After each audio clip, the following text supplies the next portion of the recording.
नहमदुहु व नुसल्ली अला रसूलिहिल करीम। अम्मा बअदु फ़अऊज़ु बिल्लाहि मिनश शैतानिर रजीम। बिस्मिल्लाहिर रहमानिर रहीम। औ कसय्यिबिम मिनस समाई फ़ीहि ज़ुलुमातुन व रअदुन व बर्क़ यजअलूना असाबिअहुम फ़ी आज़ानिहिम मिनस सवाइक़ हज़रल मौत वल्लाहु मुहीतुम बिल काफ़िरीन। यकादुल बर्क़ यख़्तफ़ु अबसारहुम कुल्लमा अज़ाअ लहुम मशौ फ़ीहि व इज़ा अज़लम अलैहिम क़ामू वलौ शाअ अल्लाहु लज़हब बिसमइहिम व अबसारिहिम इन्नल्लाहा अला कुल्लि शैइन क़दीर। सदक़ल्लाहुल अज़ीम। मुंहिंजा अज़ीज़ दोस्तो ऐं मुसलमान भाइरो, मुनाफ़िक़नि जो बयानु अञा हली रहियो आहे। मूं तव्हांखे ॿुधायो त मुनाफ़िक़ खे सुञाणणु थोरो ॾुखियो हूंदो आहे। इन जे करे अल्लाह तबारक व तआला इन टोले जी सुञाणप कराइण जे लाइ 13 आयतूं इन सूरतुल बक़रह जे मुंड में नाज़िल फरमायूं।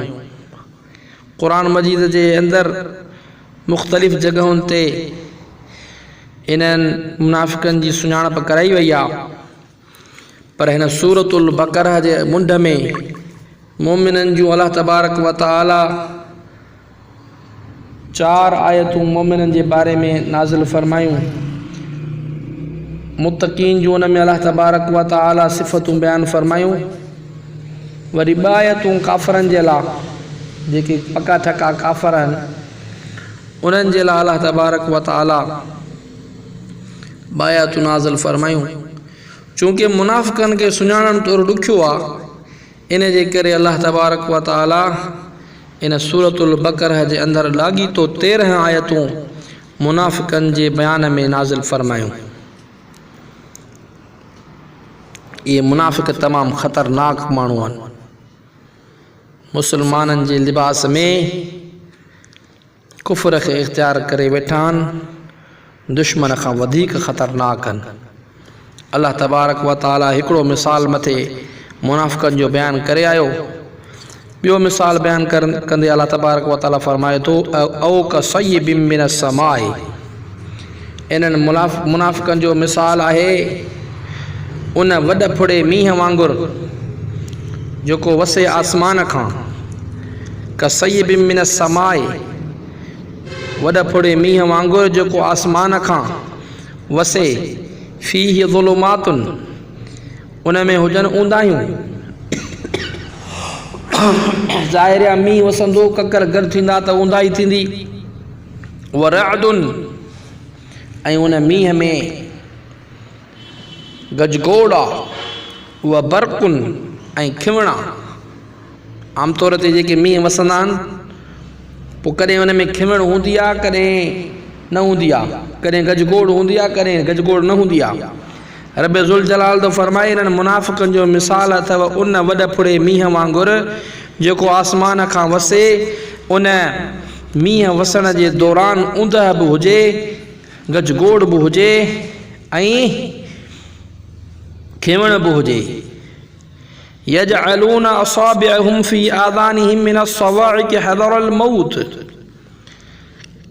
गजगोड़ बि अहिड़ी गजगोड़ जो इहे पंहिंजनि कननि में आङिरियूं पिया विझनि। मिनस सवाइक़ हज़रल मौत, आवाज़ खां मौत जो ख़ौफ़ कंदे मतां इहो आवाज़ गजगोड़ जो असांजा कलेजा, असांजा हियांव न फाड़े विझे, असां मौत जो शिकार न थी वञूं, पंहिंजनि आङिरियुनि खे पंहिंजनि कननि में पिया विझनि।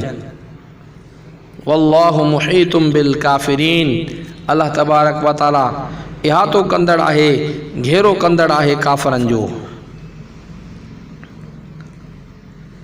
यकादुल बर्क़ यख़्तफ़ु अबसारहुम, क़रीब आहे जो इहा विॼ यख़्तफ़ु अबसारहुम, झटे वठे, ख़तमु करे वठे इन्हनि जी नज़र खे, इन्हनि जे अखियुनि खे, इन्हनि जे नूर खे। कुल्लमा अज़ाअ लहुम मशौ फ़ीह, जॾहिं जो रोशनी पई थिए इन्हनि जे लाइ मशऊ फीह पोइ हलनि पिया इन रोशनीअ में वइज़ा अज़लम अलैहिम क़ौमू ऐं जॾहिं ऊंदहि पई थिए इन्हनि ते क़ौमू रुकिजी पिया वञनि बीही पिया रहनि।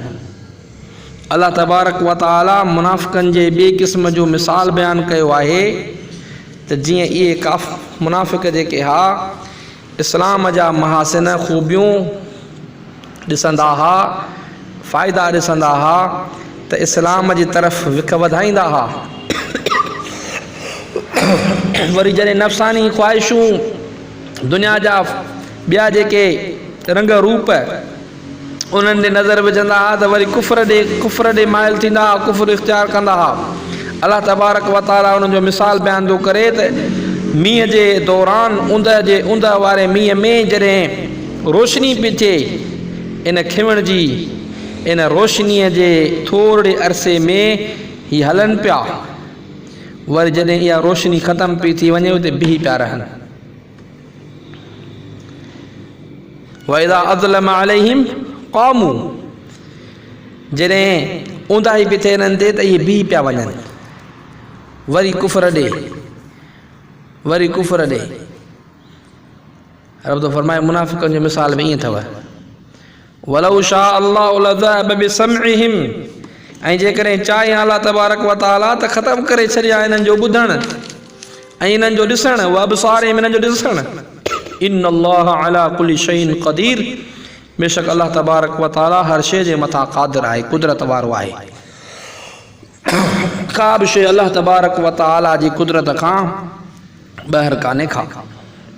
अल्लाह तबारक व तआला इन्हनि मुनाफ़िक़नि खे आख़िर में ॼण धमकी ॾेई छॾी तव्हां दुनिया जे अंदरि सही नमूने सां इस्लाम जे अंदरि दाख़िल नथा थियो, तरद्दुद ऐं शक में हो, इस्लाम जे थोरे नूर खे ॾिसो था, माल गनीमत के ॾिसो था, लालच जे करे दुनियाई फ़ाइदनि जे करे पंहिंजे माल मता जे हिफ़ाज़त जे करे इस्लाम जे तरफ़ माइल थियो था। वरी जॾहिं नफ़सानी ख़्वाहिशूं दुनिया जा ॿिए फ़ाइदा ऐं दुनिया जे अंदरि जन्नत मिले पाबंदियूं न थियनि इन खे मद्दे नज़र रखे करे वरी कुफ़र जे तरफ़ माइल था थियो, तरद्दुद ऐं शक में पियल हो। तव्हांजो मिसाल ईअं आहे जीअं वॾ फुड़े मींहं जे अंदरि थोरी खिवण जी रोशनी थिए, भटकियल इंसान जंहिंखां रस्तो गुम थी वियो आहे उन थोरी रोशनीअ में थोरो रस्ते जे तरफ़ सही रस्ते जे तरफ़ वधे, वरी जॾहिं रोशनी ख़तमु थी वञे उते परेशान हाल बीही रहे। तव्हां मुनाफ़िक़नि जो मिसाल बि अहिड़ो आहे। ऐं तव्हां मुनाफ़िक़ो दुनिया जे अंदरि मुनाफ़िक़ीअ वारी ज़िंदगी गुज़ारींदड़ो, तव्हां ख़ुशि न थियो त रब ज़ुल जलाल तव्हांखे छॾे ॾींदो। ईअं न आहे जो रब ज़ुल जलाल तव्हांखे दुनिया में ढर ॾिनी आहे त तव्हां ते का बि वठ पकड़ कान थींदी। वल्लाहु मुहीतुम बिल काफ़िरीन अल्लाह तबारक व तआला काफ़रनि खे घेरो कंदड़ आहे, इहातो कंदड़ आहे। रब ज़ुल जलाल जी नज़र खां तव्हां ॿाहिरि कोन आहियो। तव्हांजो इहे ख़बासतूं, तव्हांजो इहे मुनाफ़िक़ूं रब ज़ुल जलाल जे किताब में नक्श थींदियूं पियूं वञनि। क़यामत जो ॾींहुं थींदो पोइ रब ज़ुल जलाल अव्हांखे इहे सभु जो सभु हरकतूं ॿुधाईंदो। पोइ उते तव्हां चवंदो माली हाज़ल किताब ला युगादिरु सगीरतन वला कबीरतन इल्ला अहसाहा। पोइ उते तव्हां चीखूं ऐं दाऊं करे चवंदो जॾहिं नामे आमाल पंहिंजे हथ में ॾिसंदो उन जे अंदरि नंढे खां नंढी शइ वॾे खां वॾी शइ तव्हांजे अंदरि जेके सीननि में बुग़्ज़ लिखियल आहे इहे ॾिसंदो, इहे नंढा नंढा गुनाह वॾा गुनाह सभु ॾिसंदो। पोइ उते चीखूं ऐं दाऊं ऐं रड़ियूं करे चवंदो त छा थियो आहे हिन किताब खे जो नथो छॾे के नंढड़े गुनाह खे न को वॾे गुनाह खे, मगर इन किताब में सभु महफ़ूज़ लॻी पयूं आहिनि। वल्लाहु मुहीतुम बिल काफ़िरीन मुनाफ़िक़ ख़ुशि न थियनि, काफ़र ख़ुशि न थियनि त दुनिया में अल्लाह तबारक व तआला जेके हिननि खे ढर ॾिनी आहे त आख़िरत में बि हिननि सां हिसाब किताब कोन थींदो। अल्लाह साईं इहातो कंदड़ आहे काफ़रनि खे, अल्लाह साईं घेरो कंदड़ आहे हिननि काफ़रनि खे। जेकॾहिं नजात चाहिनि था त मिठे मुहम्मद मुस्तफ़ा जे मथां ईअं ईमान आणनि जीअं ॿियनि माण्हुनि ईमान आंदो आहे, यानी सहाबाए किराम रिज़वानुल्लाह ताला अलैहि अजमईन जी जमात जेका असां ईमान आंदो आहे। ऐं हिननि खे जॾहिं चयो पियो वञे त हिननि माण्हुनि वांगुरु ईमान आणियो त नऊज़ बिल्लाह उन्हनि सचनि वफ़ादार साथियुनि खे, सचनि पकनि मोमिननि मुतक़ीन खे ही सुफ़हा बेवकूफ़ पिया कोठनि। बेवकूफ़ त असल में इहे आहिनि दुनिया जे थोरे लम्हे जे फ़ाइदे जे लाइ सचे दीन खे ठुकराए पंहिंजे क़ल्ब जे अंदरि पंहिंजे सीननि जे अंदरि मुनाफ़िक़त खे जॻह ॾिनऊं। रब्बे ज़ुल जलाल इन्हनि खे आख़िर में धमकी ॾींदे फ़रमाए थो इन्न अल्लाह अला कुल्लि शैइन क़दीर, बेशक मां रब्बे ज़ुल जलाल हर शइ जे मथां क़ादिर आहियां। जेकॾहिं आउं चाहियां त तव्हांखे दुनिया जे अंदरि ई अंधो ॿोड़ो ऐं गूंगो करे छॾियां, हक़ीक़त में तव्हांखे करे छॾियां, पर दुनिया जेका आहे दुनिया जे अंदरि मूं रब्बे ज़ुल जलाल जे मां तव्हांखे ॿुधाया आहे रहमान जी सिफ़त जो ज़ुहूर आहे। रब्बे ज़ुल जलाल जो रहम आम आहे। इन जे करे हिते ॾिसनि पिया, ॻाल्हाइनि पिया, ॿुधनि बि पिया, रिज़्क़ बि मिलेनि पियो, हर शइ मिलेनि पई, पर आख़िरत जे ॾींहुं अल्लाह तबारक व ताला रहीम जी सिफ़त जो ज़ुहूर फ़रमाईंदे पंहिंजनि ख़ासि मुत्तक़ी बाननि जे मथां पंहिंजो फ़ज़ुल फ़रमाईंदो। इहे काफ़िर ज़र्दनाक अज़ाब जे अंदरि मुब्तला थींदा। इन अल्लाह अला कुल्लि शैइन क़दीर, ऐं हर शइ जे मथां अल्लाह तबारक व ताला क़ादिर आहे। अल्लाह तबारक व ताला इहे हिननि खे करे ॾसींदो, मोमिननि जा दर्जा बुलंद कंदो। मुनाफ़िक़नि खे अल्लाह तबारक व ताला जहन्नम जे आख़िरी तरे में वञी फिटो कंदो। अल्लाह तबारक व ताला खां दुआ आहे अल्लाह साईं असांखे जन्नतुल फिरदौस में आला मक़ाम नसीब करे, मरण वक़्तु कलमो नसीब करे, ईमान ते असांजो ख़ात्मो फ़रमाए।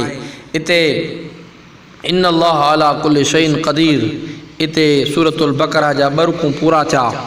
उन खां पोइ अॻिते या अय्युहन्नास उअ्बुदू खां 3 रुकू शुरू थो थिए। ये 2 रुकू जेके पूरा थिया इन जो ख़ुलासो ज़हन में अवां रखे छॾियो। सभ खां पहिरियों अल्लाह तबारक व ताला मूं अव्हांखे ॿुधायो क़ुरान जे नुज़ूल खां पोइ 3 जमायतूं थियूं, हिकिड़ा पका ठका मोमिन मुत्तकी, ॿिया काफ़िर, 3 मुनाफ़िक़। अल्लाह तबारक व ताला सूरतुल बक़रा जे मुंड में क़ुरान मजीद जे बारे में 2 आयतूं नाज़िल फ़रमायूं, 2 सिफ़तूं बयानु फ़रमायूं, हुदल लिल मुत्तक़ीन। उन खां पोइ 4 आयतूं अल्लाह तबारक व ताला मोमिननि जे बारे में नाज़िल फ़रमायूं, जंहिंमें मोमिननि जे सिफ़तुनि जो बयानु हो उहो बयानु करे आयासीं। उन खां पोइ जेके काफ़िर, पक्का जेके काफ़िर हा, ज़िद्दी काफ़िर हा, अल्लाह तबारक व ताला उन्हनि जो बि ज़िक्र करे आयो। उन खां पोइ मुनाफ़िक़नि जो अल्लाह तबारक व ताला ज़िक्र कंदे 13 आयतूं जेके असां नाज़िल फ़रमायूं उहे अॼु पूरियूं थियूं।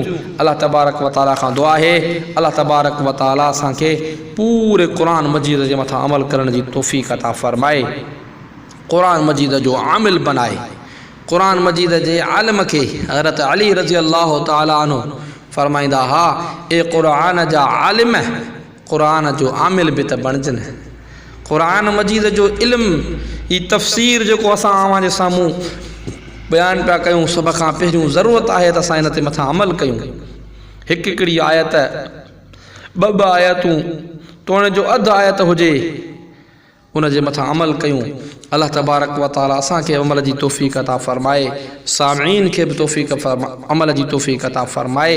असां इन दर्स खे गनीमत सम्झूं, सिंधीअ में दर्स क़ुरान जो असां ई तव्हां ॿुधूं, इन जे मथां अमल कयूं, पंहिंजनि घर वारनि खे ॿुधायूं। रब्बे ज़ुल जलाल जे तरफ़ां ॾिनल अज़ीम शान किताब क़ुरान मजीद आहे। इन क़ुरान मजीद खे सम्झण जी कोशिशि कयूं। असांजे रब असांखे छा फ़रमायो आहे? दोस्त जे मोकिलियल ख़त खे अणपढ़ियल माण्हू, अणवाक़िफ़ माण्हू पढ़ाईंदो आहे ॿियनि दोस्तनि खां, पुछंदो आहे त मुंहिंजे दोस्त हिन ख़त में छा लिखियो आहे। पर अफ़सोस मुसलमान तुंहिंजी मुसलमानीअ ते अफ़सोस आहे। हेॾो सारो 3 सिपारनि वारो क़ुरान रब्बे ज़ुल जलाल तुंहिंजे हिदायत जे लाइ, तुंहिंजे रहबरी जे लाइ, तुंहिंजे फ़ाइदे लाइ मोकिलियो। उन क़ुरान खे सम्झण जी तो कोशिशि ई न कई। अल्लाह तबारक व ताला असांखे सम्झ अता फ़रमाए।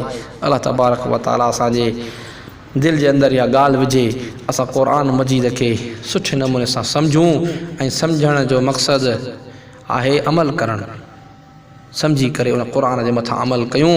पोइ जॾहिं क़ुरान जा आमिल बणिबासीं, अल्लाह तबारक व ताला जा वली ऐं दोस्त बणिजी पवंदासीं।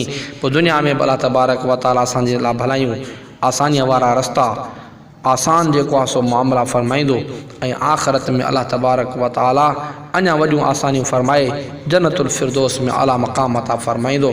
व आख़िरु दावाना अनिल हम्दुलिल्लाहि रब्बिल आलमीन।